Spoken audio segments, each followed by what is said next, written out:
तो फिल्म की शुरुआत में हम दो माँ बेटियों को एक घर में देखते हैं।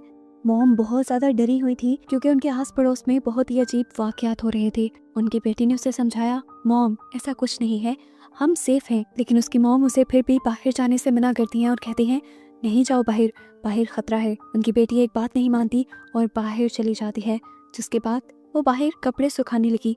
लेकिन इतने में ही उसे किसी अजीब सी क्रिएचर की, किसी शैतान की ज़ोरदार आवाज़ सुनाई दी। वो समझ गई कि अब वो भी नहीं बचेगी। उसने पीछे मुड़कर देखा तो एक अजीबोगरीब क्रिएचर, जिसकी आंखें नहीं थी, वो उसके पीछे खड़ी थी। जिस क्रिएचर ने एक ही बार में हमला करके उसे मार डाला। मरते हुए आखिरी मर्तबा जब वो लड़की चिल्लाई तो उसकी मॉम ने उसकी आवाज़ सुन ली और वो समझ गई कि उसकी बेटी भी उसी शैतान का शिकार हो चुकी है जो इस पूरे शहर में तबाही फैला रहा था। अपनी बेटी के प्यार में वो तड़प कर बाहर तो आ गई, लेकिन उसे ये अपना सबसे गलत फैसला लगा। डर कर वो अब घर के अंदर चली गई, लेकिन वो ये बात समझ गई थी कि वो मॉन्स्टर अब उसके घर के अंदर भी आ चुका होगा। जिससे बचने के लिए उसने अपनी ड्रॉ में से जाकर एक गन निकाल ली। वो आवाज़ नहीं कर रही थी क्योंकि जानती थी कि ये मॉन्स्टर देख नहीं सकता, बस आवाज़ सुनकर उनकी तरफ अट्रैक्ट होता है। उसे लग रहा था कि वो शैतान को मार देगी। वो अपना ये आखिरी चांस नहीं गंवाना चाहती थी, अपनी जान बचाना चाहती थी। लेकिन उसे डर भी बहुत ज़्यादा लग रहा था। उसके हाथ बुरी तरह कांप रहे थे। हल्के हल्के कदमों के साथ वो आगे बढ़ी, लेकिन इसी हड़बड़ी में उससे गन की बुलेट नीचे गिर गई और बस इतना ही शोर काफ़ी था उस मॉन्स्टर को अट्रैक्ट करने के लिए। वो मॉन्स्टर अब उसके पीछे आकर खड़ा हो गया और एकदम से उसके ऊपर भी वार करके उसे भी मार डाला। जिसके बाद हमें इस मॉन्स्टर का एक भयानक और अजीब सा रूप दिखाया गया। उसके मुंह से एक अजीब और गरीब किस्म का लिक्विड निकल रहा था जो देखने में बहुत ही गंदा था। सीन कट होकर अब हमें मूवी की मेन कैरेक्टर रीटा को दिखाया जाता है।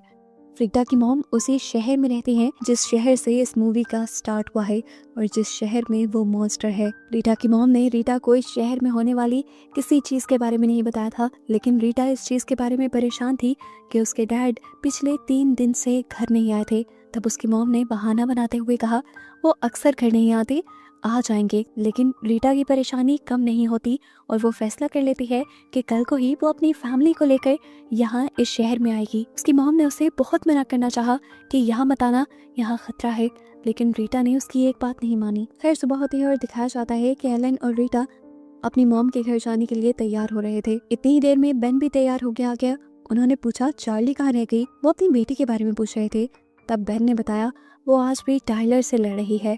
टाइलर असल में उसका दोस्त था। वो अपने डैड से पूछता है अगर इनके दरमियान में बिल्कुल नहीं बनती तो ये एक दूसरे को छोड़ क्यों नहीं देते। तो उसकी मॉम ने समझाया रिलेशंस में ऐसा ही होता है, रिलेशंस को टाइम देना पड़ता है, फिर सब ठीक हो जाता है। इतनी देर में टाइलर और चार्ली भी बाहर आ जाते हैं।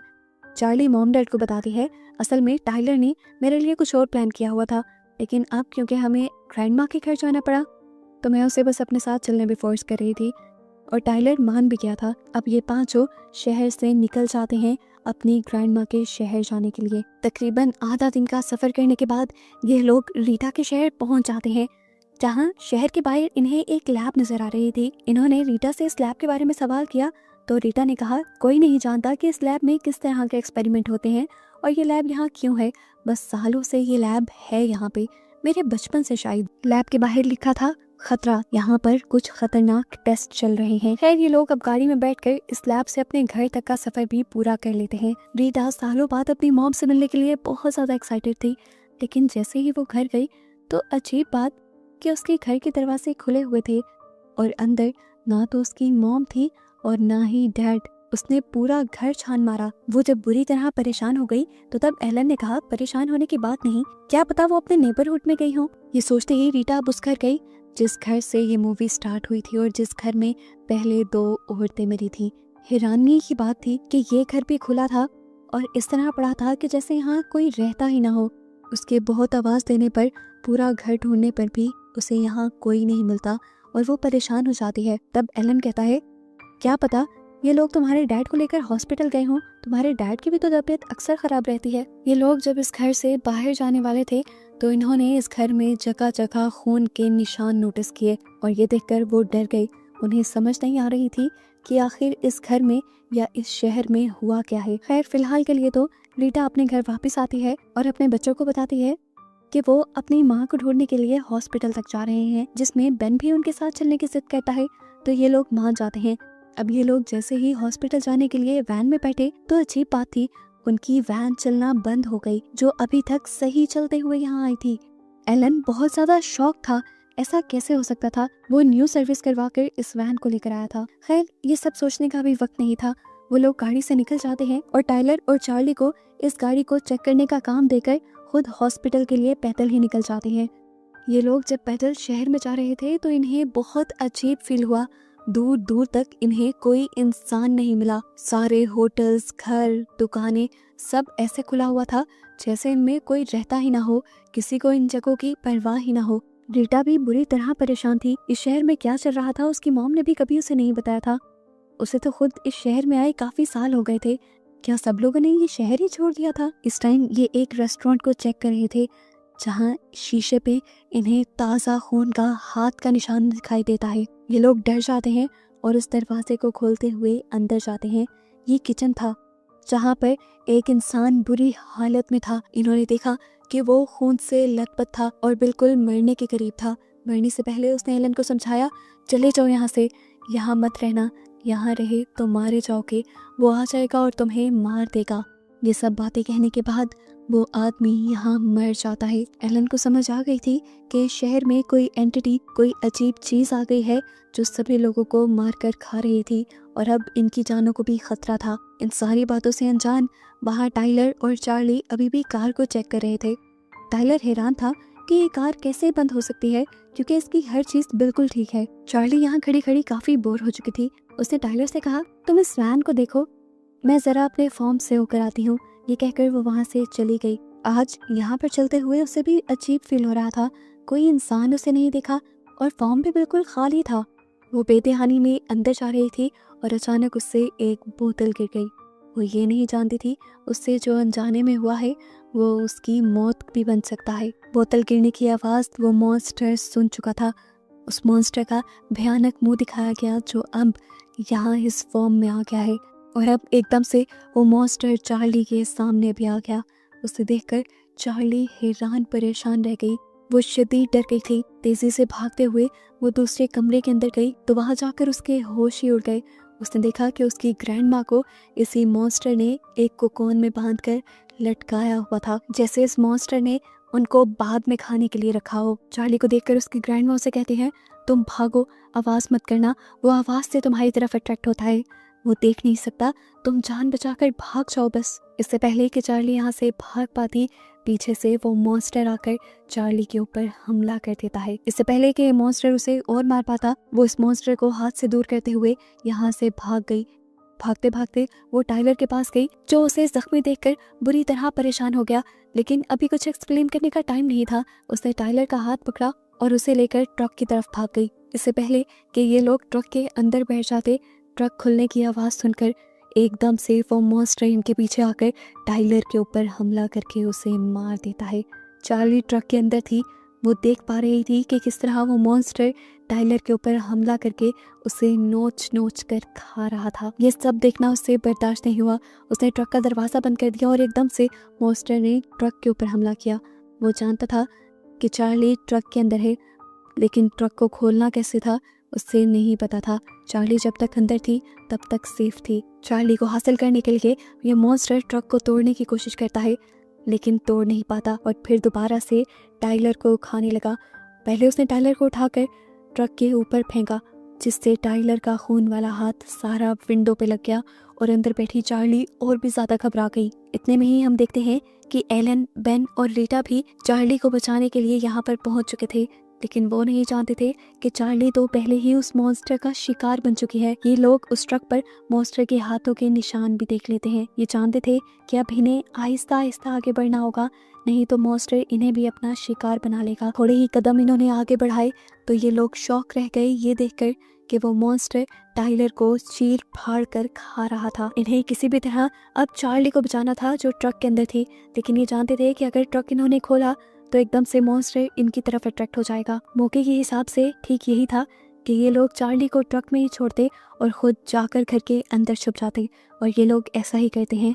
आहिस्ता से घर के अंदर जाकर एलन दरवाज़ा बंद कर लेता है और रीटा को समझाता है, देखो वो हमें देख नहीं सकता, हम खामोश रहेंगे, सुबह होने का इंतज़ार करेंगे, चार्ली को बचाएंगे और यहाँ से निकल जाएंगे।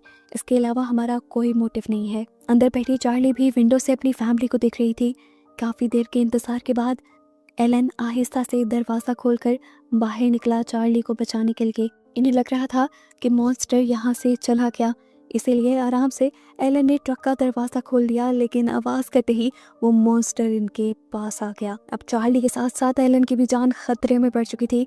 वो जानता था कि 2 बंदे एक साथ नहीं बच पाएंगे, इसीलिए एलन ने अपना सेक्रीफाइस देने का फैसला किया और अपनी बेटी से कहा कि जब मैं शोर करूंगा तो तुम यहाँ से भाग जाना। अपने प्लान के मुताबिक एलन यहाँ पर जोर से चिल्ला देता है, जिससे मॉन्स्टर आकर उसके ऊपर हमला कर देता है और चार्ली वहाँ से घर की तरफ भाग जाती है। अंदर जाते ही रीटा जल्दी से अपनी बेटी को ले जाकर एक बेड पे लिटाती है। उसकी बेटी बुरी तरह जख्मी थी और बाहर एलन का क्या हाल था ये लोग नहीं जानते थे। वो जिंदा भी था या मर गया, ये लोग तो चेक भी नहीं करके आ सकते थे। बेन बहुत ज़्यादा घबराया हुआ था। उसने अपनी मॉम से पूछा, मॉम आखिर ये सब हो क्या रहा है? तो उसकी मॉम ने बताया, शायद ये बाहर लैब के बने हुए लोगों का काम है। वो किसी ताकतवर चीज़ या हथियार को बनाने की कोशिश कर रहे थे। उनका एक्सपेरिमेंट फ्लॉप होने की वजह से ज़रूर ये मॉन्स्टर बन गया होगा और कभी मौके का फ़ायदा उठाकर उन सारे लैब वालों को ओवरपावर करके वो मॉन्स्टर भी आज़ाद हो गया। यहाँ चार्ली की हालत बुरी थी। बेहोश होने से पहले वो अपनी मॉम यानी रीटा को बता देती हैं कि ग्रैंड माँ को पीछे शेड में इस मॉन्स्टर ने कोकोन में लटकाया हुआ है और वो अभी भी जिंदा है। ये सुनकर रीटा का दिमाग खराब हो गया। उसके दिमाग में एक नई सोच आ गई। एलन के प्लान पे वर्क करना वो भूल गई। वो भूल गई कि इन्हें सुबह होते ही खामोशी से यहाँ निकलना था, बल्कि अब उसके दिमाग में एक नया प्लान बनने लगा कि उसे अपनी मॉम को बचाना है। वो बेन से कहती है कि तुम चार्ली के पास रहना, मैं अपनी मॉम को बचा कर लाऊंगी। बेन चार्ली के पास ही था और उसने क्या देखा कि आहिस्ता आहिस्ता बेन के जख्मों के अंदर से दांत निकल कर आ रहे थे, यानी वो भी इन्फेक्टेड हो गई थी और मॉन्स्टर में बदल रही थी। और यही बात शायद चार्ली भी समझ चुकी थी। इन सारी बातों से अनजान रीटा अब शेड में पहुंच चुकी थी, जहां जाकर उसने देखा कि उसकी मॉम को बुरी हालत में लटकाया गया है। वो खामोशी से अपनी मॉम को बस यहाँ से निकालना चाहती थी, लेकिन तभी यहाँ पर वो मॉन्स्टर भी आ गया। रीटा जानती थी कि अगर उसने आवाज़ की तो वो भी मारी जाएगी। अपने आप को छुपाने के लिए वो पानी के एक टैंक में चली गई और पानी की आवाज़ ने सारा मामला बिगाड़ दिया। इससे पहले कि अब वो मॉन्स्टर रीटा के ऊपर बैठकर रीटा के ऊपर हमला कर देता, पीछे से बेन यहाँ पर पहुंचकर आवाज़ करके उस मॉन्स्टर को अपनी तरफ अट्रैक्ट कर लेता है। ये मॉन्स्टर अब आहिस्ता आहिस्ता बेन को मारने के लिए बढ़ रहा था। इससे पहले कि वो बेन के ऊपर हमला कर देता, किसी ने बेन को पीछे से खींच लिया। दिखाया गया ये कोई और नहीं बल्कि उसके डैड एलन थे, जो अभी भी जिंदा थे और उसे बचाने के लिए यहाँ आए थे। वो बेन से यहाँ से भाग जाने को कहते हैं और एक और मर्तबा अपने बच्चों को बचाने के लिए अपना ही सेक्रीफाइस देने का सोचते हैं। बेन के यहाँ से भागते ही वो खुद आवाज़ कर देते हैं और मॉन्स्टर इस मर्तबा भी उनके ऊपर हमला कर देता है। इस मर्तबा मॉन्स्टर ने एलन के ऊपर इतनी बार स्टैप किया था कि उसके अंदर जान ही नहीं रही थी। रीटा ये देखकर रो दी। वो जान गई थी कि उसके हस्बैंड की जान तो चली गई और कुछ ही देर में उसकी माँ की जान भी चली जाएगी। उसके पास बेहतर ऑप्शन यही था कि वो अपने बेटे बेन की जान बचाए। रीटा अपने बेटे को बचाने के लिए यहाँ से दूर भागती है और ज़ोर से चीख मारती है ताकि वो मॉन्स्टर बेन को छोड़कर उसकी तरफ अट्रैक्ट हो जाए। चीख मारने के बाद भी वो भाग रही थी और भागते भागते वो ट्रक में आ गई, जिसके अंदर अब मॉन्स्टर भी आ गया।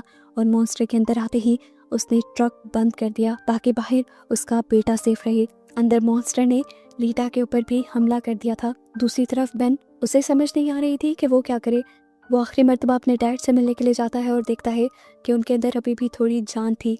वो आखिरी लम्हों में अपने बेटे बेन से कहते हैं कि तुम यहाँ से चले जाओ, बेहतर यही है कि तुम अपनी जान बचाओ और हमारे मरने के बाद बस हमें याद रखना। बेन की हालत बहुत ख़राब थी। एक दिन में उसकी पूरी लाइफ बदल गई थी। उसके मॉम, डैड, बहन सब मारे गए थे। अपने डैड के मरने के बाद वो अपने डैड को छोड़कर अपनी ग्रैंड माँ के घर आता है, जहाँ पे वो चार्ली को बंद करके गया था। यहाँ आकर उसने देखा कि चार्ली ने अपने आप को ख़त्म कर लिया था, क्योंकि वो जान गई थी कि अगर वो मरी ना तो वो एक मॉन्स्टर में बदल जाएगी। अपनी बहन को मरा हुआ देखकर उसके अंदर गुस्से की आग जाग जाती है। वो बदला लेने का सोचता है और अपनी ग्रैंड माँ के घर से उनकी गन उठा लेता है। बेन को अब अपनी जान की परवाह नहीं थी, उसे बस अपनी फैमिली का बदला लेना था। वो जानता था कि मॉन्स्टर इस टाइम ट्रक के अंदर है। जैसे ही वो ट्रक खोलेगा मॉन्स्टर उसके सामने आ जाएगा। उसे ये भी नहीं मालूम था कि उसकी गोली से मॉन्स्टर मरेगा या नहीं, बस उसे इतना पता था कि उसके बदले की आग थोड़ी कम हो जाएगी। उसने ट्रक का दरवाजा खोल दिया और इससे पहले कि मॉन्स्टर बाहर निकलता, यहाँ उसकी किस्मत चल गई। आर्मी वाले यहाँ पहुंच चुके थे उस मॉन्स्टर को पकड़ने के लिए, लेकिन बहुत देर के बाद, इतनी देर बाद कि उस मॉन्स्टर ने उनके आने से पहले पूरे शहर के लोगों को मार डाला था। अब आर्मी का एक बंदा बेन को भी उस मॉन्स्टर से दूर कर देता है। वो पागलों की तरह था, उसे कुछ समझ नहीं आ रही थी।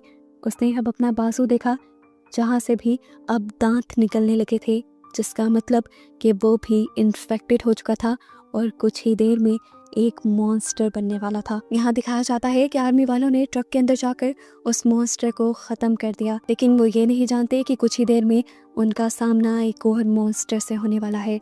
और अब आगे क्या होगा, इसी मिस्ट्री के साथ ये कहानी यहाँ ख़त्म हो जाती है।